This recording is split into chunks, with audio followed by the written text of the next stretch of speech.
আসসালামু আলাইকুম। দাদার বাড়ি, নানার বাড়ি, ফুপুর বাড়ি, খালার বাড়ি এগুলোর ইংরেজিটা আমরা একটু জানার চেষ্টা করি। তো দাদার বাড়ি আমরা সবাই বলে থাকি গ্র্যান্ড প্যারেন্টস হোম বা হাউস। তাহলে দাদার বাড়ি গ্র্যান্ড প্যারেন্টস হোম বা হাউস দ্বারা কি শুধু দাদার বাড়ি বোঝায়? এটা দ্বারা দাদার বাড়ি ঠিক আছে, তবু নানার বাড়িও বোঝায়।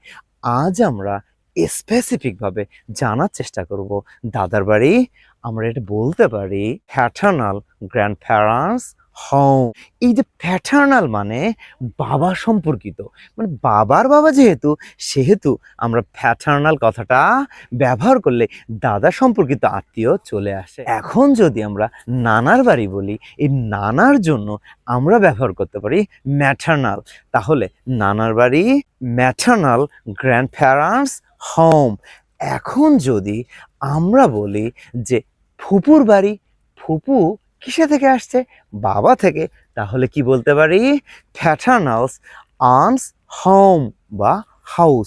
যদি আমরা বলি খালার বাড়ি ম্যাটার্নাল আন্টস হোম, আমরা বলি চাচার বাড়ি বাবা থেকে আসছে প্যাটার্নাল আঙ্কলস হোম। তাহলে মামার বাড়ি কি হচ্ছে? Maternal uncle's home. স্পেসিফিকভাবে বলতে গেলে তখন আমরা দাদার ক্ষেত্রে বা চাচার ক্ষেত্রে তখন প্যাটার্নাল কথাটা ব্যবহার করব।